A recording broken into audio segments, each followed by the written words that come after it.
VLOOKUP एक ऐसा function है जिसका यूज़ एक्सेल के अंदर बहुत ज़्यादा होता है। इसको यूज़ करने के बहुत से एस्पेक्ट हैं, जैसे इसको हम कैसे यूज़ कर सकते हैं, कहाँ यूज़ कर सकते हैं, सबके बारे में बात करेंगे। ये वीडियो आप पूरा देखना, आपको VLOOKUP सीखने के लिए कोई और वीडियो देखने की ज़रूरत नहीं पड़ेगी। तो सबसे पहले बात करते हैं VLOOKUP होता क्या है।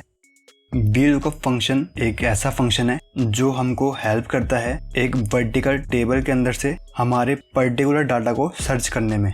क्योंकि ये हमारे वर्टिकल टेबल के अंदर से डाटा को सर्च करता है, इसीलिए इसका नाम VLOOKUP है। अब जल्दी से समझते हैं कि इसको यूज़ कैसे करेंगे। यहाँ पर आप फॉर्मूला देखें, ये हमसे लुकअप वैल्यू पूछता है, टेबल एरे पूछता है, कॉलम इंडेक्स नंबर पूछता है और रेंज लुकअप पूछता है। इसको सिंपल वर्ड के अंदर समझें। आप किसके लिए ढूंढना चाहते हैं, कहाँ ढूंढना चाहते हैं, किसे ढूंढना चाहते हैं और आपको वैल्यू एग्जैक्ट चाहिए या अप्रॉक्स चाहिए। इसको आगे हम वीडियो के अंदर जानेंगे। बस अभी आप ये समझें किसके लिए ढूंढना चाहते हैं, कहाँ ढूंढना चाहते हैं, किसे ढूंढना चाहते हैं और वैल्यू एग्जैक्ट चाहिए या अप्रॉक्स। यहाँ पर एक एग्जांपल देखते हैं। जैसे ये डाटा है, यहाँ पर मेरे को राम और गोविंद के मार्क्स चाहिए कि उनके हिंदी में कितने नंबर आए। यहाँ पर हम फॉर्मूला लगाएंगे इक्वल VLOOKUP। अब यहाँ पर बड़े ध्यान से समझें कि किसके लिए ढूंढना चाहते हैं। राम के लिए, यहाँ पर राम आ जाएगा, कोमा लगाएंगे। अब कहाँ पे इसको ढूंढना चाहते हैं, तो हम यहाँ पर इस टेबल के अंदर इसको ढूंढना चाहते हैं। टेबल को सिलेक्ट करेंगे, कोमा लगाएंगे। अब यहाँ पर हम किसे ढूंढना चाहते हैं, हम हिंदी के मार्क्स ढूंढना चाहते हैं। तो हिंदी कौन से कॉलम के अंदर आ रहा है, हमारे फर्स्ट कॉलम और ये सेकंड कॉलम। तो ये हमारे सेकंड कॉलम के अंदर आ रहा है, तो यहाँ पे 2 लिख देंगे, कोमा लगाएंगे, 0 लिखेंगे, ब्रैकेट बंद कर देंगे। तो यहाँ पर आप देखेंगे राम के हिंदी के मार्क्स आ चुके हैं। इसको ड्रैग कर देते हैं तो गोविंद के मार्क्स भी हमें मिल जाएंगे। अब जैसे यहाँ पर देखते हैं, यहाँ पर हमारे पास नाम है और डाटा है कि किसने क्या लगवाया है। तो यहाँ पर लगाते हैं VLOOKUP का फॉर्मूला और देखते हैं किसने क्या लगवाया है। तो इक्वल VLOOKUP। हमको किसके लिए ढूंढना है, हमें 003 के लिए ढूंढना है। कोमा लगाएंगे, कहाँ पर ढूंढना है, टेबल को सिलेक्ट करेंगे, किसे ढूंढना है। तो यहाँ पर ये हमारे आ रहा है 1 2 3, तीसरे कॉलम के अंदर, तो 3 लिख देंगे, कोमा लगाएंगे, 0 लिखेंगे और ब्रैकेट बंद कर देंगे। यहाँ पर रिजल्ट हमारे सामने है। अब यहाँ पर हमको जैसे 008 का ढूंढना है और 001 का ढूंढना है। इसको ड्रैग कर देते हैं। इसने यहाँ पर 008 का तो ले लिया, पर 001 का क्यों नहीं लिया, ये समझते हैं। यहाँ पर आप देखेंगे कि हमने जो टेबल एरे सिलेक्ट किया था वो धीरे धीरे नीचे शिफ्ट होता जा रहा है जैसे जैसे हम उसको ड्रैग करते जा रहे हैं।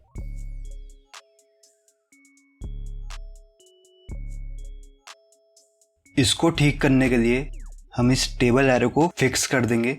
तो यहाँ पर मैं इसको फिक्स कर देता हूँ, F4 प्रेस करेंगे, ये फिक्स हो जाएगा। अब यहाँ पर ड्रैग करते हैं और देखते हैं कैसे रिजल्ट हमको ये देता है। अब यहाँ पे इसने रिजल्ट हमको ठीक दे दिया है। यहाँ पर हमने सीखा, जब भी हम अपने टेबल एरे को सिलेक्ट करेंगे तो उसको हम फिक्स करेंगे।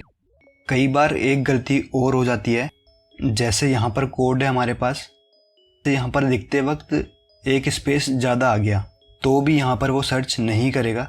डाटा एंट्री यहाँ पर आपकी बिल्कुल ठीक होनी चाहिए, तो ही ये आपको प्रॉपर रिजल्ट दे पाएगा। यहाँ पर अगर आपके पास डाटा लिमिटेड है तो आप इसको लिस्ट में कन्वर्ट कर सकते हैं। जैसे यहाँ पर मैं आपको क्रिएट करके दिखा देता हूँ। डाटा वाली टैब के अंदर जाएंगे, डाटा वैलिडेशन के ऊपर क्लिक करेंगे, यहाँ पर लिस्ट सिलेक्ट करेंगे, सोर्स हमारा यहाँ पर हो गया, ओके के ऊपर क्लिक करेंगे। अब जब यहाँ पर आप देखेंगे तो आप देखेंगे कि एक ड्रॉप डाउन बन के आ चुका है। अब जैसे जैसे हम लिस्ट के अंदर से कोड को सिलेक्ट करेंगे वो अपने आप यहाँ पे बताता रहेगा, या यहाँ पर आप मैन्युअली भी टाइप कर सकते हैं।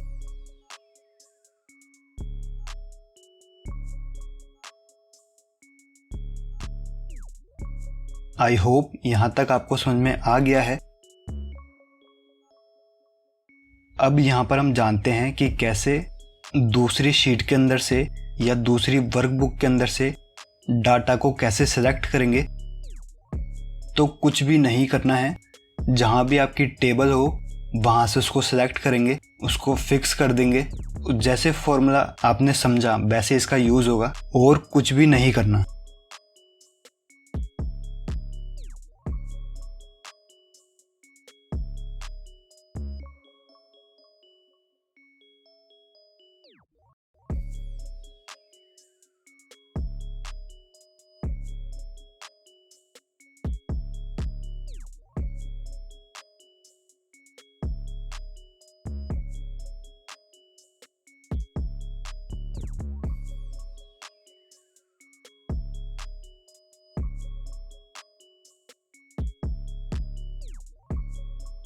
अब समझते हैं एग्जैक्ट वैल्यू और अप्रोक्स वैल्यू क्या होती हैं।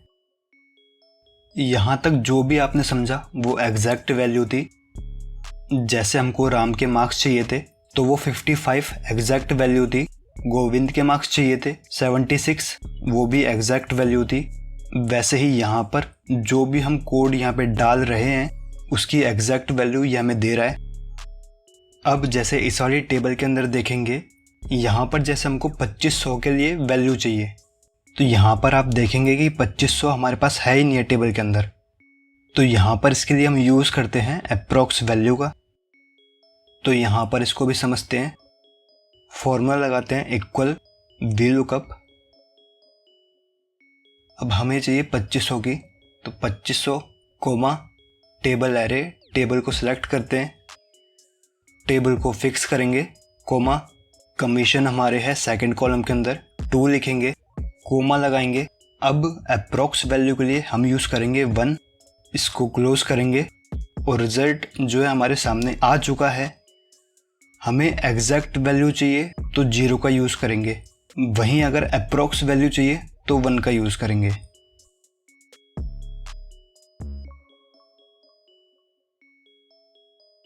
आई होप VLOOKUP आपको अच्छे से समझ में आ गया होगा।